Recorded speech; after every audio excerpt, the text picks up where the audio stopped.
Hello everybody, this is the Flying Turk with another review video for you guys. And today we have a second review in a row because we have an amazing release. Today we have the ATR 42600S.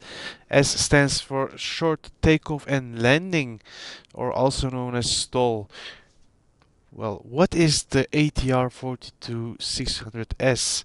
Well, it's a stall, like I said, short takeoff and landing variant of the ATR 42600, which has been enhanced to reduce the required takeoff and landing distances down to just 800 meters. That thanks to this upgrade, over 1,000 airports will be accessible by this aircraft, offering airlines new commercial opportunities and providing local populations with simple access to global economy, healthcare, education, and culture. It has an approximate range of 400 nautical miles. It requires 800 meters for runway. It can seat 30 to 50 passengers. It's a very lovely plane, guys. And there's another quote or another part from ATR site. In the world of regional aviation, an aircraft is more than just an aircraft. It is often the lifeline that connects communities and businesses. And ATR 42600S STOL program is a testament to this. For thousands of communities worldwide, the need for greater, quicker, more comfortable and responsible regional connectivity is paramount. ATR has risen the challenge by delivering low-emission aircraft that offer access to essential services and transport vital goods in modern and affordable way. That's a bit of a mouthful for the ATR 42600. It's basically the same 600, just enhanced, probably made a bit lighter, engines tuned up to perform a bit better so that it can take off quicker compared to the normal version. Exterior model is almost exactly the same, only for the visual upgrades though. It looks like the textures have been enhanced. They look a bit better quality compared to the normal ATR. It might just be me, but it looks a bit sharper all around. You have the cute little service door open, look at it. But anyways, let's take a look at the main landing gear, which looks just as lovely as the 72 600F that we reviewed today earlier. Look at this that I didn't show, but the tires look just as nice as well. Landing gear bay, nicely done. Looks almost exactly the same on that front. Front landing gear, exactly the same as the other one. Looks just as good. Nothing to complain about this, guys. Tires look amazing as well. Shock absorber looks lovely. Lights look very good. Overall design and implementation of the ATR into the simulator, I'm pleased, guys. This is a very good plane. Let's take a look at this cargo door that has opened up. This doesn't open up as far as the freighter variant, but still it opens up quite a bit. This is where your cargo would be stored, I guess, like your luggage and name it. This is the engine with the props. I love how these props look. They look like swords, literally like pilot or pirate swords. But anyways, this would be your engine. These would be your flaps. You're now in the one configuration, if I say it correctly. You should have 2 or 3 levels of flaps, not too much, but you don't need a lot either. Like, this plane is very nimble, very maneuverable. This would be your main entry door, where passengers would exit and enter your plane. Before we take a look at the cabin, this is where the uh, well, flight crew hangs out, on landings they sit here. I don't think we have many though. We should only have one on this plane because it's extremely small. Here we have the cabinets that have your food and coffee and name it. Here we have a few extra cabinets, and this would be your cabin, guys. For the price, this is extremely well done. Probably one of the best in the flight simulator. Like, if you go to the windows, for example, they look sharp, they look clean. I have nothing to complain about this. Yeah, we have a little bit of a gap here. Let's see if we have it. Yeah, we have it on this one as well. Okay, interesting. This was not present with the other ATR, yet this one has that issue. Interesting. Maybe they will fix that soon. It has just released today, right? So I don't expect it to be perfect, but still, that we get a cabin for the price, it's amazing. This is Asobo's Expert Series, which is more like a study level, if you ask me. We can open and close up these doors, but not in this view. Let's switch camera views again. Here we have the nice exterior. This would be your cockpit. I will show you how to open up and close those doors. Exactly the same as the 72-600, nothing has changed. It looks a bit sharper.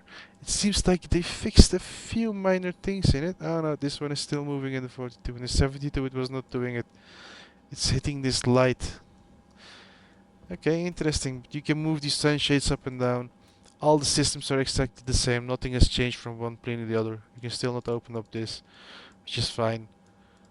Like exactly the same plane, same cockpit, only size difference. This is your EFB. On the EFB, you can import sim brief data after you sign in. You can set up your payload, load it to the aircraft, and set your takeoff trim. We have the performance page where you can do all types of stuff, calculate your V speeds. And we have the aircraft menu. All the doors and things you saw to open, we can press them. Service door, chokes, ground power, name it. We can get rid of everything. We have panel states on this side. We can press ready for taxi if you want to start up the plane if you don't know how to do it. And you can choose any other from here as well. Maintenance, you can press these things to maintain certain components of the plane, which is nice if you abuse the plane a bit.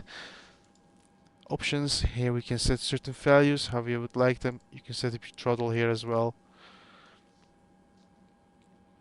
And that was it for the EFB. Simple and effective. This is how most EFBs should be. Straightforward, everything in front of you.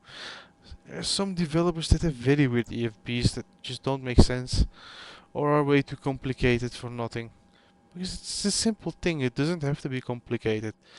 We have some light bleeding through, which is fine. I'm not gonna complain about it. Like for the price that we even get a cabin, I'm impressed. Oh, and by the way, I noticed these seats have different. What does this mean? Interesting. They have different. Well, I don't know how you name it, but different things hanging off the seats. Would this be business class or premium economy? And by the way, the exit door, nicely modeled as well. You have these things on top that have been modeled. You know, the light, and where you could call the stewards or stewardesses. You can even read the text over here. Lovely. Anyways, we can close up these doors. This is the first one. I don't know if they really use this one. This is probably where they keep the luggage and also. I really don't think that's something they do. If you want to close these doors, you just press on these thingies. They light up low, you know where to press. They open and close from the same points. This would probably be, yeah, for emergency evacuation. You cannot do anything with that. These are your seats. They look nice and used. Well, nice I don't want to say, but they look used. Does not look like the most comfortable seat in the world, but it should probably get the job done. This plane has a yoke, which I really like. I like planes with yokes. Just gives a different feeling. Hey, why did that screen not turn on? Interesting. And by the way, the propellers look angled forwards. I don't know if you see that. This is how it generates thrust.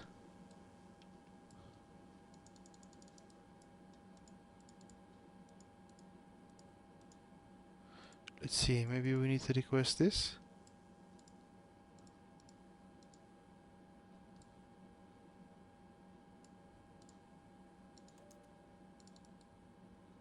Okay, we turn it off. Let's try to turn it on. Let's see if it will work with me. Power management set to take off. Aha.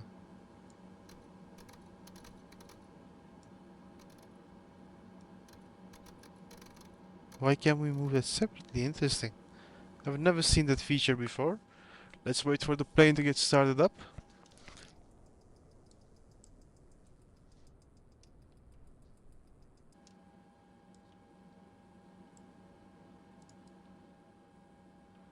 Let's see what it will do.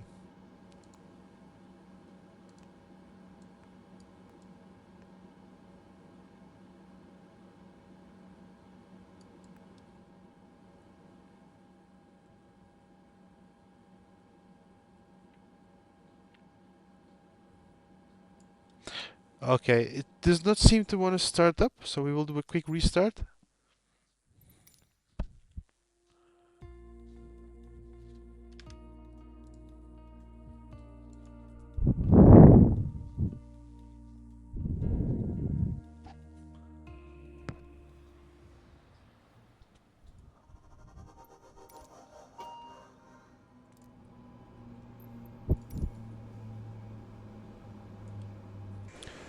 Okay guys, here we are again with the ATR 42600.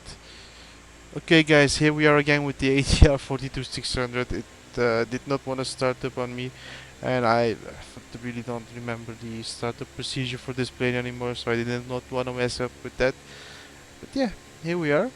The plane has one minor issue, together with its larger brother, the freighter variant. The propellers look very weird.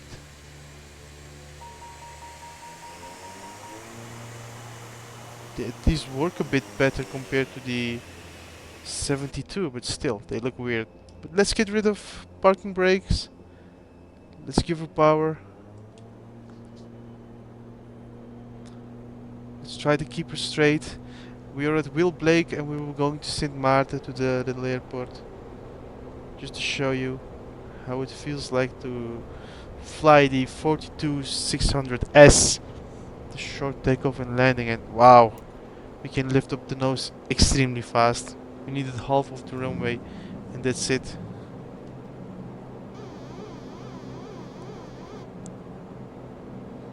Let's get rid of flaps.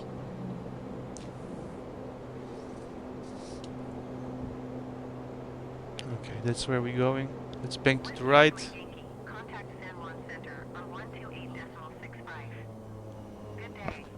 Let's not bank too much.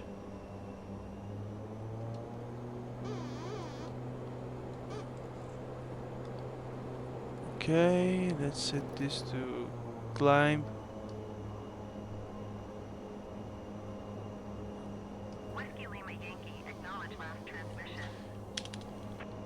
Yeah, now we're airborne with the ATR 42, as you can see. Let's say guys, I really like the ATR for what it is. It's a very nice, very agile plane. You can get into some tight spaces with it that you could not with certain airliners. It's definitely designed to do these shorter flights.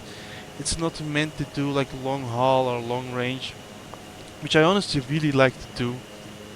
But yeah, these are not planes made for that. These are made for short regional flights, to fly quickly from point A to point B in regions that are hard to fly in or hard to drive, you know? Like for an example, let's say you live at Kathmandu and you want to go to Paro in India. Well, there there are like Airbuses flying in and out of there, but honestly, that would be more like a route for this plane because it is short takeoff and landing, and because it's not a big plane, it's actually perfect for that kind of task. And our runway is somewhere over here, which I don't know anymore. I've not flown in. Yeah, there it is. I've not flown here for a long time. And I've not flown with the ATR for a long time. My landing with, with the freighter variant was horrible. Let's see if we can do a bit better in this video with this one. Let's go back to first person. Let's cut down throttle. Cruise, no. Let's keep it at climb. Yeah, that's where we're headed. Let's drop flaps.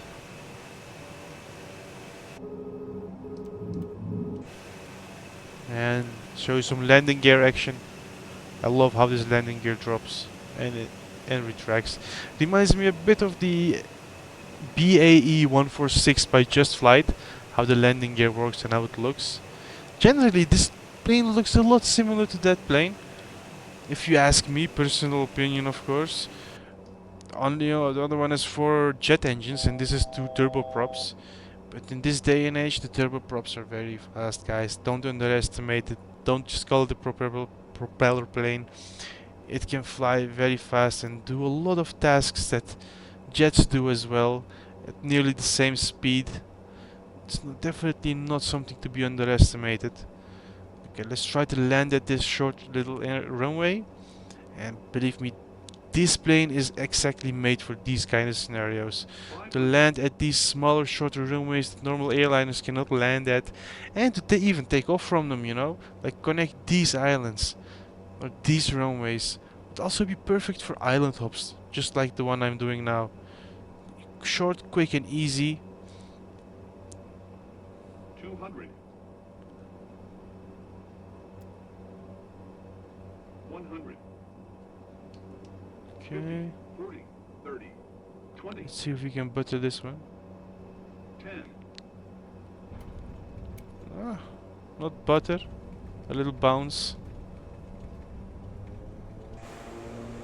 And we have reversers. Some reverse action. We have stopped before the end of the runway. Perfect. So yeah, guys, a short and quick little review for you. With review on the ATR 42600. Very good plane. You will have a lot of fun. If you already did not have the ATR pack for Microsoft Flight Simulator, definitely go get it. You will have a lot of fun with it. I really recommend this one. Not my best landing, but a lot better than the last one. But anyways, I really recommend it. It's even a more complete package now. And with Microsoft Flight Simulator 2024 around the corner, this will definitely be a very good plane to have in 2024. Just because of its stall capabilities, it's easy to take off and fly. Besides that, in the package you also get the freighter variant, which could be really useful in 2024, since we can do some cargo ops in that one.